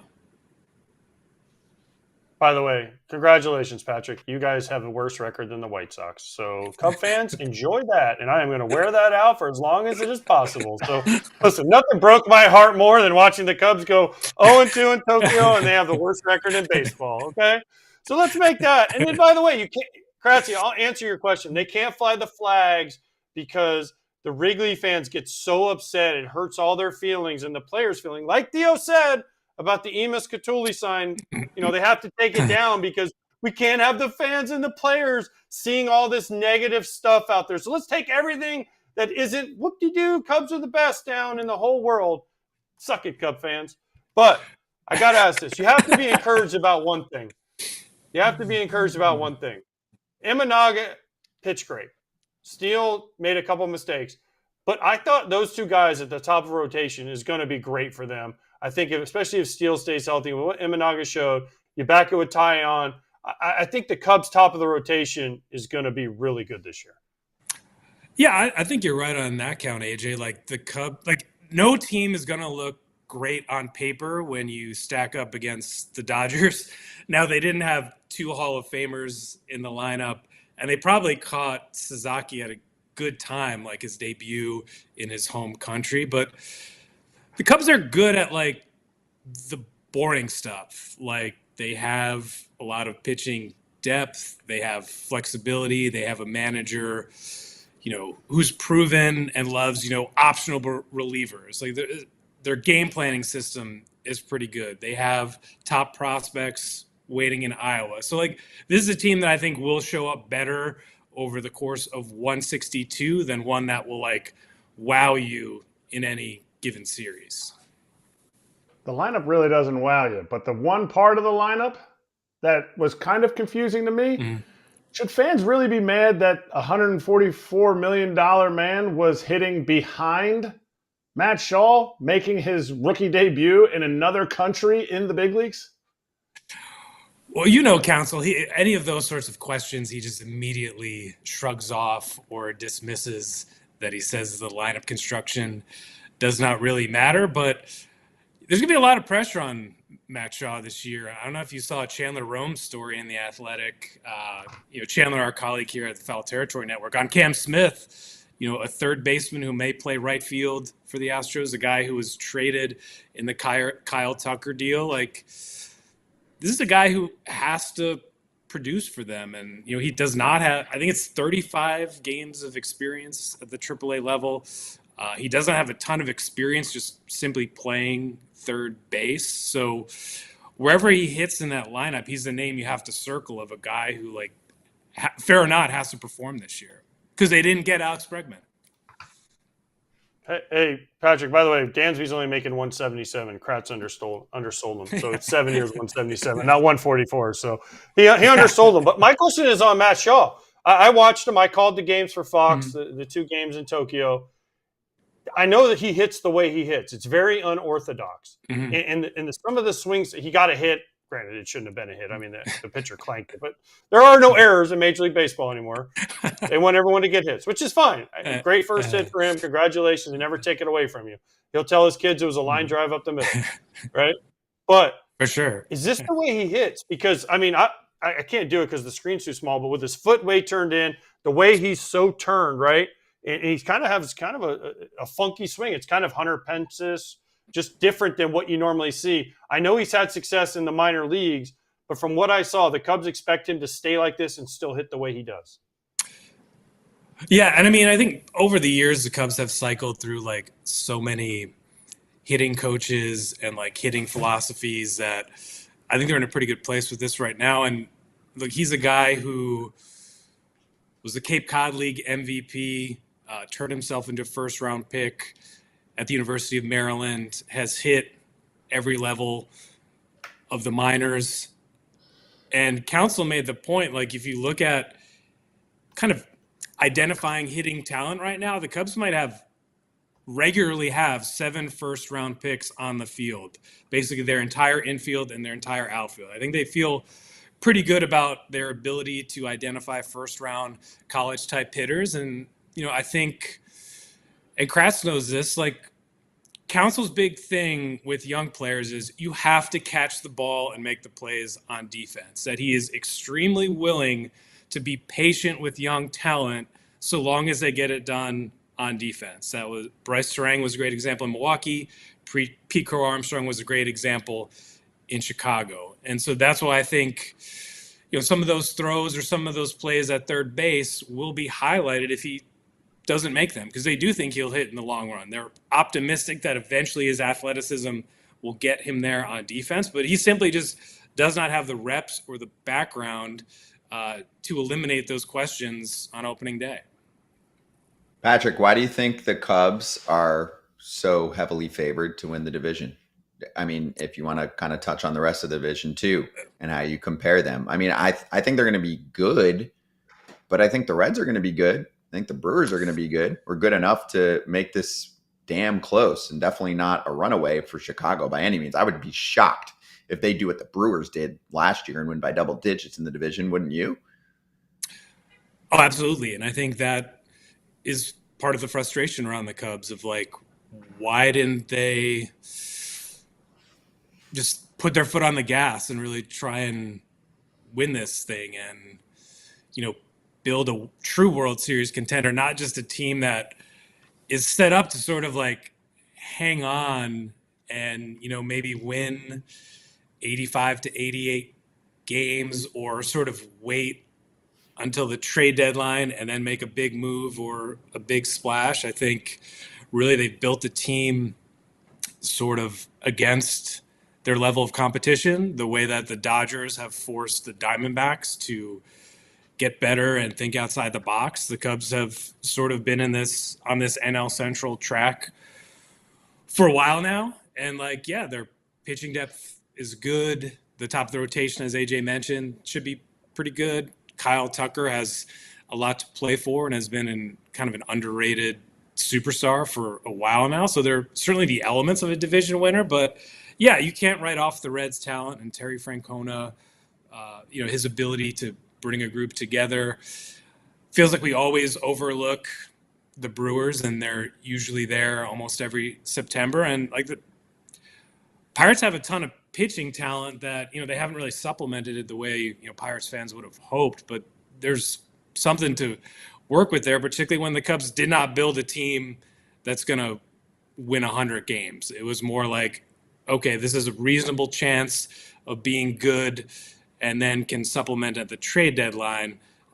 It's going to be interesting. I don't think anyone's going to run away with it in the Central. Is the bullpen deep enough to be able to take them to where they want to go? I mean, Ryan Presley at the end, obviously, he's been an elite closer for his entire career.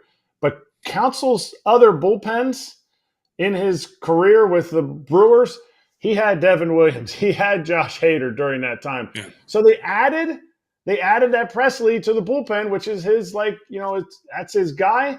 But is it deep enough? Julian Merriweather's coming off injuries. Is there we didn't even really see much of it because Ben Brown ate a lot of the innings and he's going to be their fifth starter.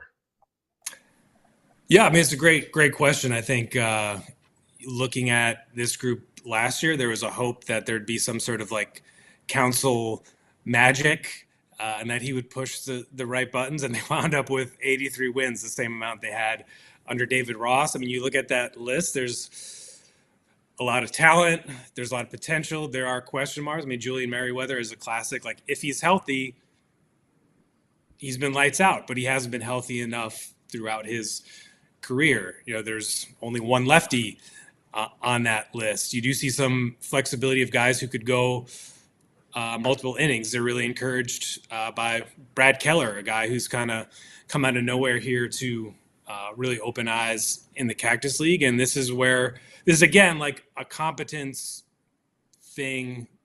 It's not glamorous, but the Cubs over the years have been pretty good at finding under the radar guys, coaching him up, putting him in the right situations. So, if Presley is the guy he was a couple of years ago, I think that just brings an enormous sense of confidence and stability that they did not have at the beginning of the last 2 years.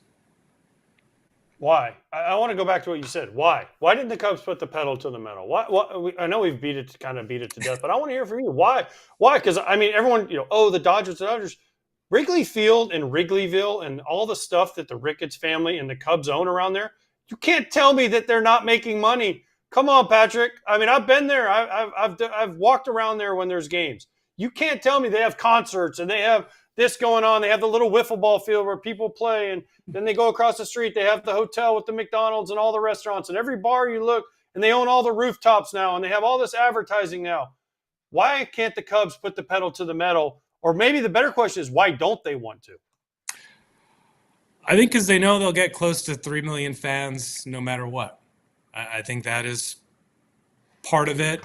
I think there were scenarios in which that payroll number would be a lot closer to where it historically has been. I think Bregman is an example of where they made an offer that was not like super competitive, but would have, taken their payroll into another range. But yeah, like the revenues, the history, the market size, the generational passion for this baseball team, like simply does not match up to where the payroll is at this moment. And now they will say that things could change around the trade deadline. I mean, coming out of Cubs convention, it was, we'll see how the free agent market shakes out. Bregman was that kind of outlier guy that they pursued but could not reel in. But I mean, ultimately that is, a major frustration in Wrigleyville, because your eyes tell you one thing, like you said, AJ, the hotels, the crowds, the really what has been an awesome renovation, I would say. I think, just about Cubs fans don't agree on much, but I think everyone agrees that they did a good job with this kind of $1 billion renovation at Wrigley Field to maintain the atmosphere and a lot of the charms while modernizing it. But I mean, you look back, this was a team that in 2019 had the highest payroll in the National League, and it's really since then has either stayed flat or dipped, in part because of COVID, in part because of uncertainty around their TV situation. And I think a small part of it that no one with the Cubs would really say is just like 1908 isn't hanging over them anymore, like their World Series. And I think their goal, more than winning one World Series this year, like this is the year type pressure, it is being competitive on an annual basis, playing meaningful baseball in September every year and regularly getting into the playoffs. It's kind of a different mindset.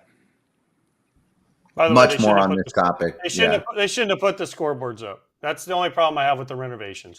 The giant scoreboards, that was like the coolest thing. You'd be catching. I'd be back there catching, and they got the Blue Angels flying over, and you could see the drunk people up in the houses out there. Now all you see is two giant scoreboards. Like, no, I don't want those. I want to see the drunk people out on the rooftop having fun. Make me jealous.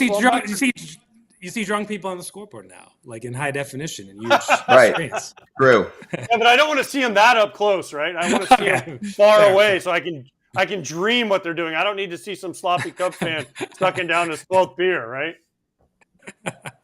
They stack the cups, AJ. The famous the stacking Cub snakes of the are cups. awesome. The Cub snakes are awesome. I will admit They They need more Cub snakes. They need to see if they could do one over the bleachers up to the rooftops. Like, you want Cub fans, you want me to be a fan? Make a cup snake that starts in the bleachers and goes all the way up over the fence across the street and have somebody above in the rooftops holding it up. That would be awesome. Oh, good luck. I mean, if they start 0-10, you might get a few of those. Patrick, good to see you. Catch Patrick and Tadej Sharma on Northside Territory. Catch Patrick's stories in The Athletic, including a little look at the starting lineup, rotation, the whole deal. That's up there right now in The Athletic. Here's the Northside Territory plug for you as well.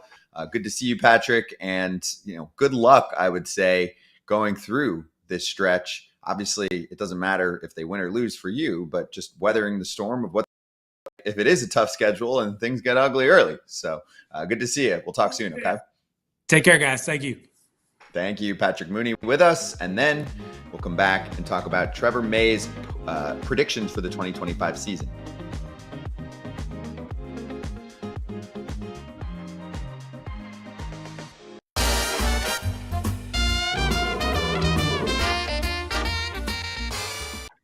We're just racking up futures bets right now. BetMGM AL Comeback Player of the Year. Mike Trout is leading the charge. Then Jacob deGrom. Trout's plus 300, deGrom plus 450. Felix Bautista, the Orioles reliever, is plus 500. Bo Bichette at plus 600. And Shane McClanahan checks in at plus 600 as well. Of course, Shane's going to miss the beginning of the season. Is there value on the board? Kratz, do you see anything you like? Felix Bautista. Pitchers coming back from injuries need to be used really well. You don't abuse closers. I get it. You know, he can pitch 2 out of 3 days or whatever it is. They're not like, let's get him up in the 7th. No. Okay, let's get him up in the 8th. Okay, now let's get him up in the 9th. To me, I think that's where I think it was plus 600. I really like that. And I think he's going to be plus 500. I think it's going to be awesome. Everybody else, you know, there's a lot surrounding the other guys on that board, and he's going to be the closer of a team that's going to win 90-plus games. Agreed. I agree with what Kratz just said. I think he's the one on this list. Him, and the other guy is Bo Bichette to me because it's a contract year. And I think, and to be honest with you, I mean, he's coming back. I mean, it wasn't like, to me, comeback player of the year you were out for a significant amount of time, like Felix Bautista was. I know Bo Bichette missed some time. I know Mike Trout missed some time. Jacob deGrom obviously missed almost the whole year. I just don't think Jacob deGrom's going to get enough innings. They're going to be so careful with him that he's not going to be able to bounce back. Shane McClanahan's already out to start the year, so that stinks for him. I think the two on this are Bautista and Bichette for me because Bo's in a contract year. He wants to prove it to the Blue Jays that he's going to be worth it. And then to me, Felix Bautista is going to get an opportunity to make a lot of saves. And if he gets that opportunity, he saves 35 games this year. How can you not give it to him coming back off Tommy John? So I love what Kratz said. I like Trout on the board here. I know he's the favorite at plus 300, but it's not plus 150. It's plus 300. It's still good value. And I think that if he plays even 100 games, he's going to produce and going to get a lot of love because this is an award that will go to a big name, injured not just last year, but for a long time now. So I do think there's actually serious consideration for Trout if you think he's going to stay on the field. Anyway, hit up that odds boost token. It is that time of year for college hoops, so you can check it out for the women's March matchups as well. Use your token to score a bigger payout if your women's March matchup bet wins. Gambling problem or concern, call 1-800-GAMBLER.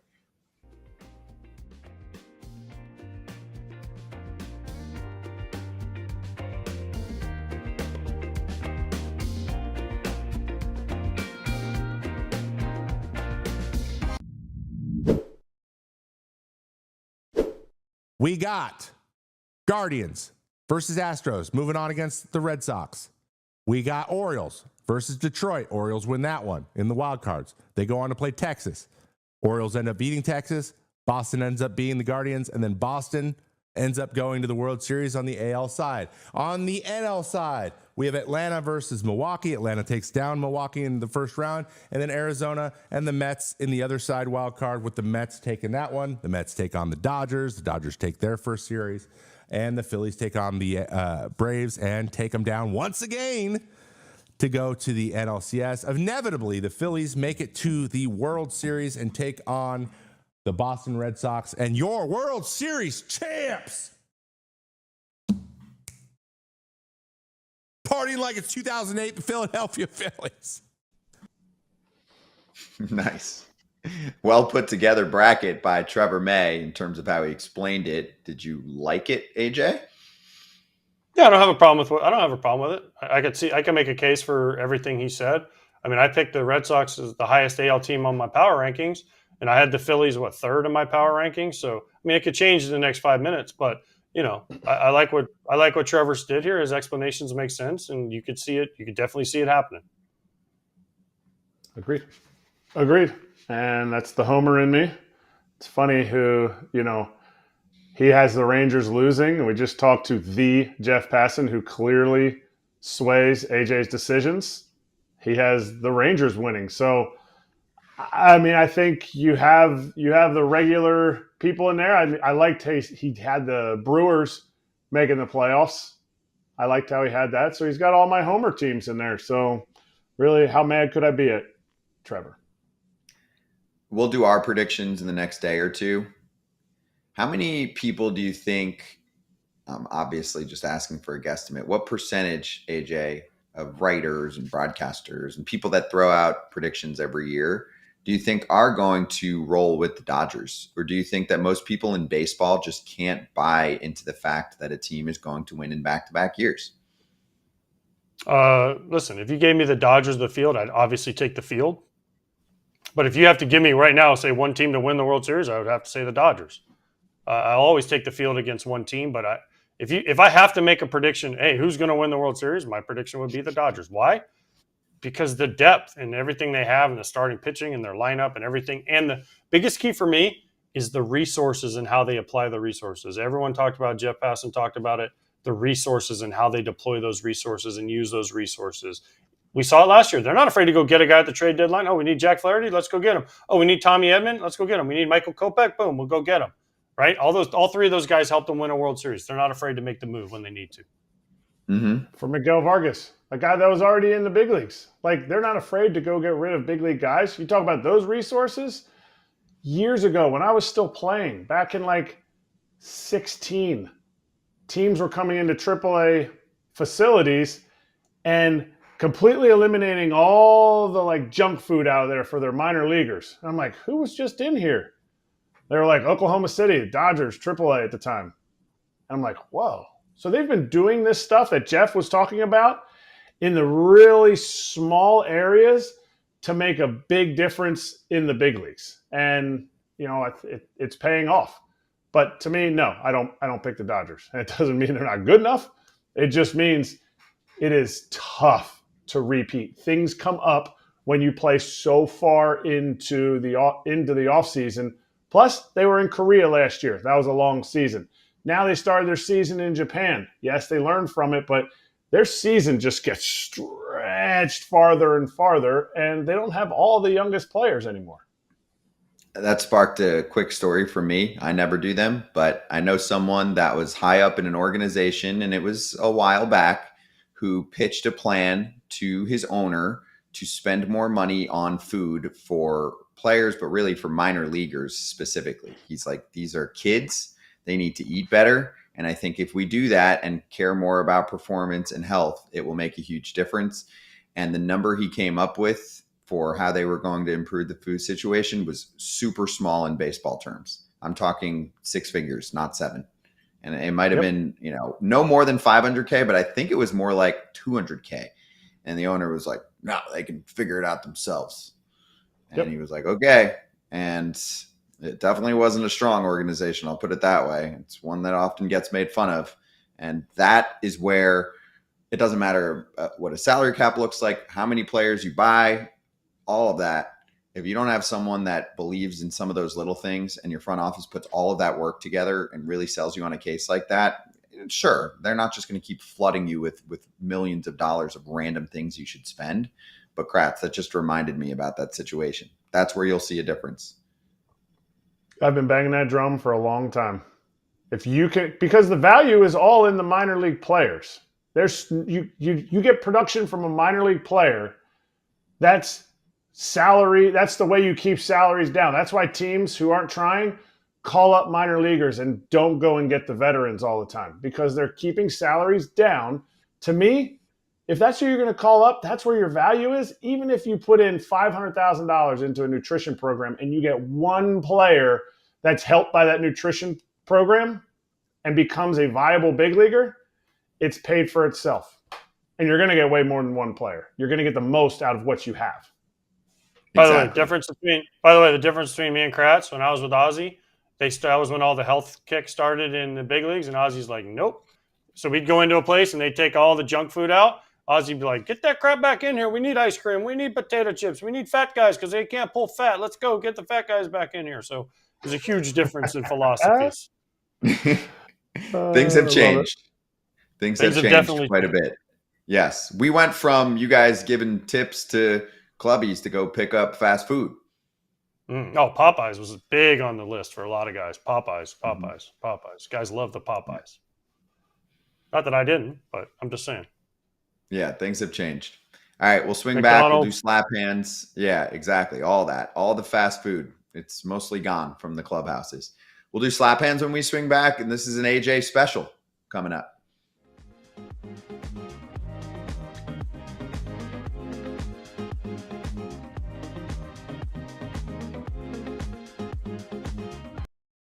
We can do this here. I mean, we mentioned it briefly yesterday, but good for Ryan Yarbrough. He signs up with the Blue Jays, minor league contract, doesn't make the team. Yankees liked what they saw in Kratz. They give him $2 million plus some performance incentives to join the squad. And obviously he's a really unique arm, actually, when you think about it. 3/4 arm slot, throws junk, mid-80s fastball. And, he's able to figure out a way to get outs without swing and miss and provide something unique. And the Yankees do like variety. Also, I want to give credit to the Yankees. They've mostly done a fantastic job of building a bullpen. And yes, they, quote, spent for Devin Williams, but mostly via trade assets. It's not like he's on this massive contract. They often are able to find diamonds in the rough. Yarbrough is not that. He's been part of some good organizations, but I wouldn't be surprised if he has a good year for them. This is not leading the world in great names, but does anyone doubt that they'll have a pretty strong bullpen? No, I mean, there's no reason to doubt that they won't be a great bullpen. Because if they're not, they'll figure out other guys that can fit into different spots. And it's not names that you really know. So you have your elite closer. You have the guy who probably would have been the closer in Luke Weaver had they not gone out and gotten Devin Williams. But to me, Yarbrough's that guy who gives them depth in the sense of, all right, Will Warren, Cookie Carrasco, the guys who are going to slide in for Heel and Garrett Cole, you can't expect 200 innings out of those guys. So you need a guy like Yarbrough. I'm surprised they haven't gone after Lance Lynn yet, but when you get a guy like Yarbrough for $2 million, you don't need to go, I guess, get Lance Lynn for $5 million, who then I guess with the tax would be $11.5 million, all that stuff that goes into it. But that's a great pickup. Mm-hmm. You want funk in bullpens. You want funky different things. And Yarbrough gives him length. He's funky. He's got he changes his arm angle. He's just different than most guys you see. And the Yankees will figure out a way to use him, like Kratz says, with some of the guys behind him and being hurt, Cole and Heel out. And we don't know what you're going to get from some of the other ones. This is a great, team stack their lineups against a righty. Well, guess what they bring in? Then they bring in the sidearm lefty, right? And then they can go back to the righty. So I love this move for not only Yarbs, but also for the Yankees. It's just funk, and it's something different that teams don't see all the time. Yep. And now he's going to get to go shove it to the Blue Jays and say, hey, you cut me, take this. So we'll see that matchup at some point. True. He knows the East.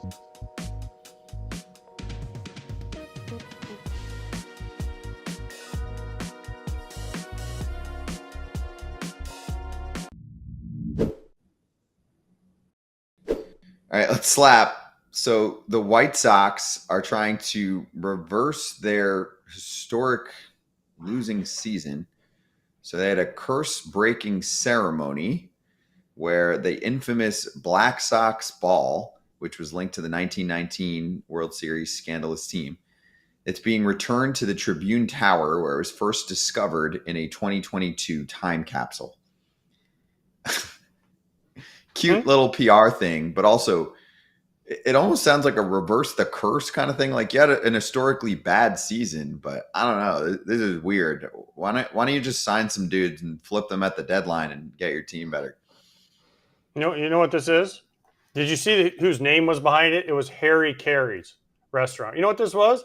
A PR stunt. How about we go out and get some better players? How about we make players? I mean, it's a huge gimmick. Listen, people are talking about the White Sox in some way to get some media attention because after the last year, but how about we not lose 121 games? And what curse? There was no curse. We broke the curse in 2005 of the Black Sox. Give me that ball. I'll sell that thing on eBay and make some money. It's in the box. White Sox. What? It's in a box. You can have the ball. I can? Yeah, the ball that they just buried back in the time capsule. Do they really Or think do you that's want- why they lost 121 games last year? Because the ball got taken out of a time capsule? I'll give you plenty of reasons of why they lost 100, and it starts with one. Old Petey. I mean, the worst season of all time. And we didn't even mention this. They have 6 guys already with TJ this spring in a month. That's They've had exactly 6 what I guys. was going to Maybe bring they up need to next. take that ball back out. Or maybe they need to get an elbow brace. I don't know. That's crazy to me. They've had 6 Tommy Johns. Some notable names in there include Drew Thorpe and Kai Bush. Thorpe was part of that Dylan Cease trade. It's kind of a unique arm too, 'cause he's not a big velo guy. Kai Bush, who was a part of that trade with the Angels a few years back. That was It's going to be a while. Was that last year or 2 years ago they traded for Bush and Kiro, the catcher? 2 years ago. 2 years ago, remember the Angels kept Ohtani and said, "We're buying in." That was We're not selling. Lopez and Giolito. Yep, exactly. For a minute, and then they cut him. This is why the other teams, when they can go get value, when they can go get a player, it's okay to go get the player. You don't know what's going to happen with prospects. This sucks for those 6 guys. It just is another example. Go and get the value when you have your chance. Lastly, on the topic of prospects, we talked about this with Logan O'Hoppe yesterday, but Ian Anderson is traded for Jose Suarez. So a little flip with the Angels and the Braves. And good luck to Anderson. I hope things work out for him there. I do. Yeah, hopefully he stays healthy. Yeah, that's the key. Obviously, he's been out for a while. He was a big part of that World Series winning team in 2021. Guest list, I'll give you one name for tomorrow, which is in Cincinnati. Jackson Holliday is joining the show tomorrow, 11 a.m. Eastern time. We go until 1. We'll be at Great American Ballpark. We'll talk to Jackson Holliday remotely. We'll try and grab a player inside if any of them wake up early enough to hang out with us. And safe travels to the FT team heading out to Cincinnati. Talk to everyone tomorrow.